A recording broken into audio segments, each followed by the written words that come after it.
કરીશું સુરેન્દ્રનગરની, જ્યાંના ધ્રાંગધ્રામાં પાવર ગ્રીડની કામગીરીનો વિરોધ કરવામાં આવ્યો છે।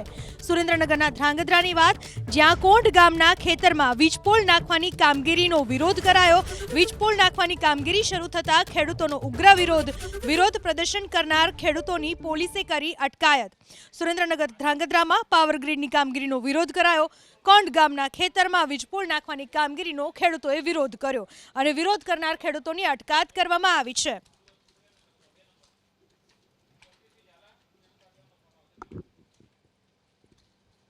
લઈ જાય જોઈ લો, અરેસ્ટ કરેલા છે અમને બધાને। આ જો પોલીસની ગાડીઓ જો બધાને પકડી લીધેલા છે। આમ જોઈ લો, જીસીબી લઈને કામ ચાલુ કરવા આવેલા છે। જોઈ લો, પોલીસ અમારી વાડીમાંથી અમારી માલિકીમાંથી અમને લઈ જાય જોઈ લો, અરેસ્ટ કરેલા છે અમને બધાને। આ જો પોલીસની ગાડીઓ જો બધાને પકડી લીધેલા છે। આમ જોઈ લો, જીસીબી લઈને કામ ચાલુ કરવા આવેલા છે। પુરોહિત સાહેબ ને બોલો, અમારી હારે સ્કેમ કરીને ગયા। ચોખ્ખી વાત છે સાહેબ, હો વાત ની અમારી હારે સ્કેમ કરી ગયા। કેટલો મોટો કાફલો આ એક કંપનીના સારો માટે કેટલા ખેડૂતોને હેરાન કરે છે આ સરકાર। તમે જોવો જરા, મંજૂરી વિના વાડીમાં નો આવી વાડી કરો અમારી ઓફિસમાં તમને કરવા તો અમને પૂછાવી ને અમે પ્રાઇવેટ બેંકમાં સાહેબ તમે આવી તમારી તમે તો અહીંયા તમારા ઘરમાં આવો તો આઈના તમે પાછળ આવીને ऑर्डर मान्य कैसे रखे हम? जो ऑर्डर करने वाला लोग है वही अभी तो जेल में हाँ वो तो भ्रष्टाचार में तो अंदर गए हैं। नहीं कैसे मान्य रहेगा? नहीं 1500 करोड़ का उसके ऊपर केस चल रहा है, हम उसका ऑर्डर कैसे मान्य रखे? क्या पता आपके साथ उसने कुछ किया नहीं किया, उसके क्या दबाव में काम किया हो तो किसे पता चलेगा? कलेक्टर के हम कलेक्टर के पास गए थे, उसने जो ये हुआ कलेक्टर के साथ जो जेल में है उसका मान्य रखा, तो हमारा नया कलेक्टर क्यों नहीं आके रखता है? एक રૂપિયો નથી લેવો અને આખા કામ કરાવવું હોય, આ વીજળીની લાઈન નાખે મફત જે લઈ જાય ને એક રૂપિયો નથી લેવો। હિતમાં અમે સર્વોપરી હી, પણ જો હામે સહયોગ આપવામાં તૈયાર હોય તો એક રૂપિયો નથી લેવો, મફત લખાણ કરીને કહી દે કે આપણે 1 રૂપિયો આપણે વીજળી વેચી છે, એક રૂપિયો અમારે નથી લેવો, એવું લખાણ કરીને દે કે અમારે 1 રૂપિયો નથી લેવો। તમે કોરિડોર વગર તમે નો હાલતા ક્યાં? એમનો 66 મીટરનો કોરિડોર આવે એમ જ ચાલવાનું હોય। બાકી આ વિશે વાત કરવા આપણી સાથે ફોન લાઈન પર જોડાઈ ચૂક્યા છે શક્તિસિંહ ઝાલા। શક્તિસિંહજી, આપનું શું કહેવું છે, કયા કારણસર આપ વિરોધ કરી રહ્યા છો અને પોલીસે આપની સામે શું કાર્યવાહી કરી? મેડમ,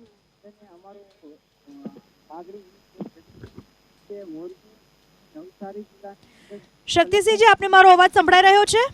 હા આવે છે, મારો અવાજ સંભળાય છે? હા, તમારો અવાજ સંભળાય છે। શું તમારો કેમ વિરોધ છે અને શું કાર્યવાહી કરાઈ? અમારો વિરોધ એ છે કે નવસારી જિલ્લા અને મોરબી જિલ્લાની અંદર કલેક્ટર પોતાની સત્તાથી વાણિજ્ય પ્રમાણે વળતર ચૂકવી શકતા હોય તો સુરેન્દ્રનગર જિલ્લાને કેમ બાકાત રાખે? સુરેન્દ્રનગર જિલ્લાને વળતર એને જંત્રી પ્રમાણે આપે છે અને નવસારી જિલ્લાને વળતર વાણિજ્ય પ્રમાણે વળતર મળેલું છે। અને અમને તો એવું થયું કે 1947ના દેશ આઝાદ થઈ ગયો, પણ ખરેખર આ આટલો 850 પોલીસનો કાફલા સાથે અમારું ખેતર, અમારા વડવાનું બાપ દાદાનું વારસાગત ખેતર આવેલું અને અમારી જ જમીનમાં અમને ન કરવા દે, 850 જેટલી પોલીસનો મોટો કાફલા સાથે આ ખાલી એક કંપનીના કહેવાથી આ સમગ્ર અમારા ખેડૂત ભાઈઓને આજ કોંઢ ગામના ખાલી 44 ખેડૂતોને ડિટેન કર્યા છે ને હજી સુધી કોઈને છોડવામાં નથી આવ્યા। અત્યારે અમે સ્થળ ઉપર આવ્યા છીએ। અત્યારની પરિસ્થિતિ એવી છે કે આખા જે આખો વિસ્તાર છે એને કોર્ડન કરી લીધો છે પોલીસ વાળાએ। પોતાની વાડીએ, જેની વાડીએ થાંભલો નથી આવતો, જ્યાં કંઈ નથી આવતું, એની વાડીએ અત્યારે વાવણીનો સમય છે, વાવેતર કરવા નથી દેતા, સાંજનો સમય છે કે અમારે અહીંયા અમારા વિસ્તારની અંદર ગાય દોવા જવાની હોય, વાડીએ ગાયું રાખે છે, તો અત્યારે પોલીસ વાળા ગાયું પણ દોવા જ નથી જવા દેતા। અત્યારે એમ કહે છે કે તમારે ગાયને પછી દોઈ લેવાની, અત્યારે નહીં જવાનું। અમારી માંગણી એટલી જ છે કે જ્યાં સુધી અમને યોગ્ય વળતર નહીં આપે ત્યાં સુધી આજ પોલીસ કાફલા સાથે કામ કર્યું છે। કાલ સવારે આવશે તો કાલ સવારે અમે કામ કરવા નહીં દઈ અને આનાથી વધારે ઉગ્ર આંદોલન કરવું પડે, રસ્તા રોકો આંદોલન કરવું પડે, પણ તોય અમે તૈયાર છીએ પૂરેપૂરા। અને આજે કોંઢ ગામ ખાતે સાંજે અમે મોટું મિટિંગનું આયોજન કરેલું છે। એ મિટિંગની અંદર અમે રણનીતિ ઘડશી કે આવનારા સમયની અંદર આ પ્રશાસન સામે અને આ કંપની સામે કઈ રીતે લડવું, લેખિત કઈ રીતે કાર્યવાહી કરવી અને રસ્તા રોકો આંદોલન કરવું પડે તોય પણ અમારી પૂરેપૂરી તૈયારી છે। શક્તિસિંહજી, કેટલા લોકોની અટકાયત કરવામાં આવી છે અને તમારું જે કહેવું છે કે ગાયો દોવા પણ નથી જવા દેતા, તો એટલો તો પોલીસનો કાફલો ખડકી દેવામાં આવ્યો છે, કેટલા ખેડૂતોને રોકવામાં આવ્યા છે ખેતરે જતા આ રીતે? 44 ખેડૂતોને ડિટેન કર્યા છે, પોલીસ સ્ટેશને લઈ ગયા હતા. પોલીસ સ્ટેશનની આ પોલીસ વાળાની એટલી તાનાશાહી કે જ્યાં 44 ખેડૂત લઈ ગયા હતા એમને પાણી પણ પીવા દેવામાં નહોતું આવ્યું, જમવા દેવાનું નહોતું આવ્યું. આ તો અમે બધા આગેવાનો ગયા પોલીસ સ્ટેશને અને ત્યાં ગણે પછી સાહેબે રજૂઆત કરી. આ અમે લોકશાહી દેશની અંદર જીવીએ છીએ, અમારા ખેતરની અંદર તમે થાંભલો નાખો છો તો અમારી જ માલિકીની અંદર અમે તમને ડિટેન કર્યા છે. પાણી પણ મેડમ પાણી નહોતા આપતા અને અમે બધા ગયા પછી પાણીનું, અને અત્યારે ત્યાં પોલીસ સ્ટેશનથી આવીને બધા ખેડૂતોનો ગામમાં એવો ફોન આવ્યો કે અમારે વાડીએ ગાય દોવા જવું છે, તો અમને અહીંયા પોલીસ વાળા ગાય પણ દોવા નથી જવા દેતા. એટલે અમે તાત્કાલિક ધાંગધ્રા થી અહીંયા ગામમાં આવ્યા છીએ કે અમે સાહેબ સાથે વાત કરીએ. સાહેબ, અમારી ગાયું છે, ગાયુંને તો દોવા જવા દો, અમારા નાના બચ્ચા છે એમને શું રાતે દૂધ પૈસી. જી શક્તિસિંહજી, આભાર આપનો અમારી સાથે વાત કરવા બદલ. અને કોંઢ ગામના આગેવાન આપણી સાથે જોડાઈ ચૂક્યા છે પ્રતાપસિંહ. પ્રતાપસિંહજી, જે આખી ઘટના બની છે, આ લોકોને વાડીએ પણ જવા દેવામાં નથી આવતા, તો તમે કોઈ અધિકારી સાથે કે કોઈ મુખ્ય વ્યક્તિ સાથે આ બાબતને લઈને વાતચીત કરી ખરા? આખો વિવાદ શું છે?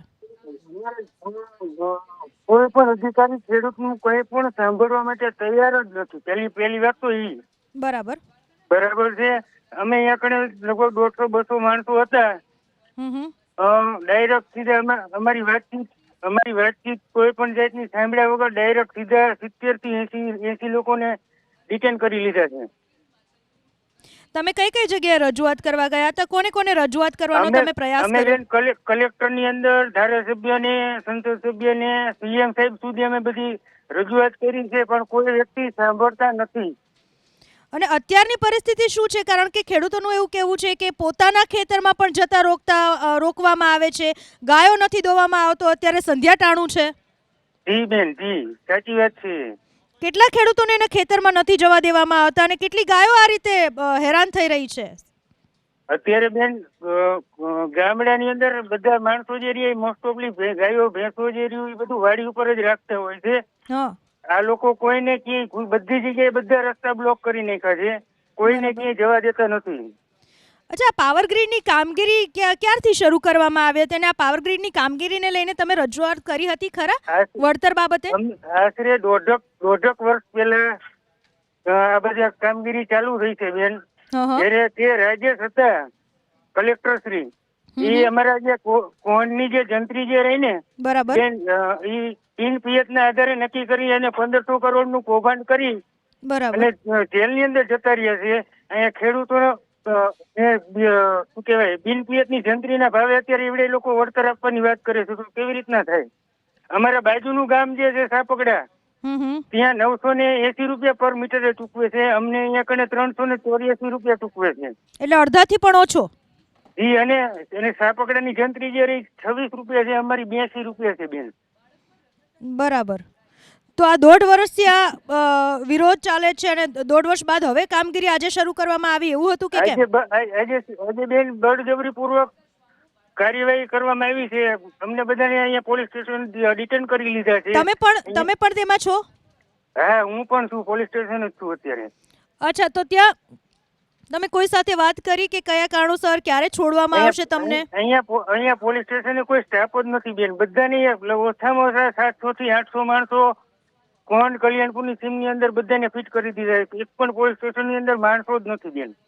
જી, આભાર આપનો અમારી સાથે વાત કરવા બદલ પ્રતાપસિંહ. તો જે રીતની પોલીસે કામગીરી કરી તેને લઈને પણ સ્થાનિકોનો રોષ જોવા મળી રહ્યો છે. પહેલો રોષ પાવર ગ્રીડની કામગીરીને લઈને, બીજો રોષ સ્થાનિકોમાં જોવા મળી રહ્યો છે પોલીસની કામગીરીને લઈને. કારણ કે અત્યારે સંધ્યા ટાઈમ છે, ગાય દોવાનો સમય છે અને એ સમયે ખેડૂતોને પોતાના જ ખેતરમાં જતા રોકવામાં આવી રહ્યા છે. તેને લઈને ભયંકર રોષ સ્થાનિકોમાં પણ જોવા મળી રહ્યો છે. અને સાથે જ આ તમામ લોકોનું કહેવું છે કે બાજુના જ ગામમાં વધારે જંત્રી પેટી ભાવ ચૂકવવામાં આવે છે, જ્યારે અહીંયા તેનાથી પણ અડધાથી ઓછો ભાવ ચૂકવવામાં આવે છે. છેલ્લા 1.5 વર્ષથી આ બાબતને લઈને વિરોધ હતો અને આજે કામગીરી શરૂ કરાતા ખેડૂતોએ તેનો જોરદાર વિરોધ કર્યો, તો તેમને ડિટેન કરવામાં આવ્યા. ખેડૂત આગેવાન હાલ આપણી સાથે ફોન લાઈન પર જોડાઈ ચૂક્યા છે, ભરતસિંહ ઝાલા. ભરતભાઈ, અત્યારે જે ખેડૂતો સાથે અન્યાય થઈ રહ્યો છે, આપ શું કહેશો? ખેડૂતો ઉપર અત્યાચાર થઈ રહ્યો છે, અન્યાય નહીં. જે રીતે અંગ્રેજોએ જલિયાવાલા બાગમાં જનતા ઉપર ગોળીબાર કર્યો હતો, એ ટાઈપની પરિસ્થિતિ આ કોંઢ ગામમાં થઈ છે. કોંઢ ગામના ખેડૂતોની જમીનમાં ખેડૂતોનો વિરોધ હોવા છતાં બળજબરીપૂર્વક મોટો પોલીસનો કાફલો સાથે વીજ કંપનીઓ નફો મેળવવા આવે છે. વીજ કંપનીઓ સેવા નથી કરતી, તો ખેડૂતોને સહકાર આપવાના બદલે સરકાર અને પોલીસ તંત્ર જે વીજ કંપનીઓને સહકાર આપે છે, અન્યાય નહીં પરંતુ અત્યાચાર છે. તો આ બાબતે 53 લાખ ખેડૂતોએ એક થવાની જરૂર છે અને કહેવું જોયું છે કે વીજ કંપની નફો મેળવવા છે, સેવા નથી કરતી, અને ખેડૂતોએ અવાજ સાથે કહેવું છે, આ ધરતી અમારા બાપની, આ ધરતી નથી તમારા બાપની, એ કહેવાની જરૂર છે. જે કાયદાકીય કાર્યવાહી છે તે અલગ વસ્તુ છે, સાથે સાથે ખેડૂતોને અત્યારે પોતાના જ ખેતરમાં, કારણ કે ખેડૂતોને પશુપાલકોને બહુ સારી રીતે કિંમત હોય છે કે સંધ્યા ટાઈમે જે ગાય દોવાનો ટાઈમ હોય છે એ ટાઈમે ખેડૂતોને ખેતરે જતા રોકવામાં આવી રહ્યા છે, ત્યારે ખેડૂતો કઈ રીતે તેમાં રજૂઆત કરશે, કઈ રીતે તેનો વિરોધ કરશે? અરે રજૂઆત તો ધક્કા ખાતા લાતો ખાતા તોય ખેતરે કામ. ભૂપેન્દ્રભાઈ પટેલ પાસે ધારાસભ્યોને સાથે રાખીને કોંઢ ગામના ખેડૂતે રજૂઆત કરી હતી કે આ જે ભારતનું બંધારણ છે, ભારતનું સંવિધાન છે, એને કાયદા ઉપર જઈને આ વીજ પોલ કંપનીઓ વીજ પોલ ન નાખે એ બાબતની રજૂઆત 1.5 વર્ષથી ચાલે છે. પણ સંવેદનહીન સત્તાના જૂઠા વાગે ઢોલ અહીં તો ચાલે છે પોલમ પોલ. આ પોલમ પોલ સામે ખેડૂતોએ गांव से उठो, बस्ती बस्ती से उठो, इस देश की सूरत को बदलने के लिए ખેડૂતોએ ભેગું થવાની જરૂર છે અને કહેવું પડશે, ચોરો હવે ભારત છોડો, એ કહેવાનો સમય આવી ગયો છે. જી ભરતસિંહજી, આભાર આપનો અમારી સાથે વાત કરવા બદલ. તો ભારોભાર રોષ ખેડૂતોમાં અત્યારે જોવા મળી રહ્યો છે, કારણ કે કેટલાય ખેડૂતોને અત્યારે ડિટેન કરી લેવામાં આવ્યા છે, અટકાયત કરી લેવામાં આવી છે, ખેડૂતોને પોતાના જ ખેતરમાં જતા રોકવામાં આવી રહ્યા છે. તો બીજી તરફ સુરતમાં પણ કંઈક આ જ પ્રકારની ઘટના, જ્યાં વીજ લાઇનની કામગીરીનો ખેડૂતો કરી રહ્યા છે ઉગ્ર વિરોધ. કામરેજના સેવણી ગામના ખેડૂતોનો આક્રમક વિરોધ. વીજ લાઇન નાખવાની કામગીરીના વિરોધમાં ખેડૂતોએ ધરણા કર્યા. મોટા ઉદ્યોગો બચાવવા માટે વીજ લાઇનનો નકશો બદલાવ્યાનો આરોપ. મોટા ઉદ્યોગોને બચાવવા માટે ખેડૂતોને બરબાદ કરાયાનો આરોપ લગાવવામાં આવ્યો. વટામણથી નવસારી જતી પાવર ગ્રીડની જે 765 કેવીની જે લાઇન છે તેનો હાલ છે તે ખેડૂતો વિરોધ કરી રહ્યા છે, અને તેના વિરોધમાં આજે છે તે ખેડૂતો અહીં ધરણા પ્રદર્શન કરી રહ્યા છે. ખાસ કરીને જે ખેડૂતો જે સ્થાનિકો છે તેમનો આક્ષેપ છે કે આ જે લાઇન છે તેની અંદર ભારે ભ્રષ્ટાચાર કરવામાં આવ્યો છે. ખાસ કરીને હું અહીં સમજાવવાનો પ્રયાસ કરીશ કે ખેડૂતોની માંગ શું છે. અહીં છે તે ખાસ કરીને ખેડૂતો દ્વારા 2 અહીં નકશા છે તે બતાવવામાં આવ્યા છે, અને જે પૈકીનો આ નકશો જે છે તે જ્યારે ખેડૂતોને 1.5 વર્ષ પહેલાં સર્વે કરવામાં આવ્યું ત્યારનો નકશો છે, ને તેની અંદર જોઈ શકાય છે કે વટામણથી નીકળેલી લાઇન છે તે આ સીધી દિશામાં સીધી લીટીની અંદર અહીંયા સુધી જાય છે, અને એ આમની આખી જૂની લાઇનનો આ નકશો છે. જ્યારે અત્યારે જે નવો નકશો આપવામાં આવ્યો છે તે નકશાની અંદર વાત કરવામાં આવે તો જ્યાંથી નીકળે છે લાઇન ત્યાંથી આ ઝિગઝેગ કન્ડિશનની અંદર થઈ જાય છે. ખેડૂતોનો આક્ષેપ છે કે જે આ વિસ્તારની અંદર એને થઈ ગયેલી જમીનો છે, જે મોટા મોટા ઉદ્યોગો છે, તેને બચાવવા માટે ખાસ કરીને પાવર ગ્રીડના અધિકારીઓ દ્વારા યેનકેન પ્રકારે આ લાઇનનો નકશો બદલી નાખવામાં આવ્યો છે, અને લાઇન જે છે તેને આખી ડાયવર્ટ કરી દેવામાં આવી છે. ખાસ કરીને અહીં છે તે મોટી સંખ્યામાં ખેડૂતો હાલ છે તે અહીં ઉપસ્થિત થયા છે, ખાસ કરીને ધરણા પ્રદર્શન કરી રહ્યા છે. ખેડૂતોની માંગ છે કે જ્યારે ખેડૂતો પાવર ગ્રીડ લાઇનના અધિકારીઓને માત્ર 1 કે 2 ફૂટ જે ટાવર હોય છે તે ખસેડવા માટે કહેતા હોય છે, ત્યારે તેઓ કાયદા બતાવતા હોય છે, તો પછી આ આખી લાઇન ડાયવર્ટ કઈ રીતે થઈ ગઈ? સૌથી મોટો પ્રશ્ન એ છે. ખેડૂતોની માંગ છે કે આનું નિરાકરણ આવવું જોઈએ અને આનો જે બી હોય તે ફેસલો આવવો જોઈએ. ઇન્દ્રમલ શાહ, એબીપી અસ્મિતા, સુરત. હવે ખબર નથી, હવે ને કોઈ જવાબ નથી આપતા શાના માટે કહી છે તે, ને હવે 2 ફૂટ ખસેડવાની પાછળ જગ્યા તો એ ના પાડે છે. બોલો. હા, ને અમે વિરોધ કર્યો તો ત્યાંથી પોલીસ સ્ટેશનમાંથી પીઆઈ સાહેબને લઈને આવ્યા ને અમારા પર દબાણ લાવીને કામ ચાલુ કરાવડાવ્યું. હા, વળતર તો નથી, પાકના પૈસા નથી, વળતર નથી, કંઈ નથી. હા, બસ આ રીતનું બધું. હમણાં આ 1 મહિના પહેલાં જ નોટિસ આપી ને નોટિસ આપીને તરત કામ ચાલુ કરી દીધું. ના, કોઈ કશું નથી હજુ. કે જો તમે અમને ધ્યાનમાં નહીં લેશો તો ભવિષ્યમાં અમે કલેક્ટર ઓફિસમાં પણ ઘેરાવો કરીશું, ત્યાં પણ જરૂર પડે તો ધરણા કરીશું, અને છતાં નહીં સાંભળવામાં આવે તો અમારે વધારે ઉગ્ર આંદોલન અને જે કરવું પડે એ ઘટતું કરવા માટે અમે સૌ તૈયાર છે. અને ભૂતકાળના અનુભવો પણ અમને ખબર છે કે પાવર ગ્રીડે કઈ કઈ જગ્યાએ ચીટિંગ કર્યા છે. કોસંબા બાજુની તમે વાત કરો તો અત્યારે અમારા ધ્યાને એવું આવ્યું છે કે જે ખેડૂતના ખેતરોમાં થાંભલો આવ્યો એને છોડીને બીજા ખેડૂતને વળતર આપ્યું છે. એ પણ તપાસનો વિષય છે, એમાં પણ અમારી ઇન્ક્વાયરી ચાલે છે. પરંતુ પાવર ગ્રીડનો જે ભ્રષ્ટાચાર દક્ષિણ ગુજરાતમાં ચાલી રહ્યો છે એના વિરુદ્ધમાં અમે આ ધરણાનું આયોજન કર્યું છે. અમારે 4 દિવસ પહેલાં પાવર ગ્રીડના અધિકારીઓ સાથે મિટિંગ કરી. અમે એમને પૂછ્યું કે ભાઈ તમારી કારણ શું છે લાઇન ટ્રાન્સફર કરવાનું, શિફ્ટ કરવાનું. એમની જોડે સ્પષ્ટ કોઈ કારણ હતું નહીં. ગલ્લા તલ્લા કરીને વાત એમણે પાટે ચડાવી દીધી. ટૂંકમાં એ લોકોએ પૈસા લઈને લાઇનની દિશા ફેરવી નાખી. હવે આ પરથી એ અત્યારે એકદમ એ નહીં કહેવાય કે પૈસા, પણ કંઈક તો મિલીભગત છે કે જ્યાં લાઇન ફેરવાઈ ગઈ છે, કે જે ઇન્ડસ્ટ્રીમાંથી લાઇન પાસ થતી હતી, જે વિસ્તારમાં અત્યારે સિવણીના જે વિસ્તારમાંથી લાઇન સર્વે થઈને પાસ થયેલી હતી એ ઇન્ડસ્ટ્રી છે, કાં તો એને થયેલી જગ્યા છે, એમાંથી બિન એને થયેલી ખેતીની જમીનમાં અત્યારે લાઇન આવી ગઈ છે.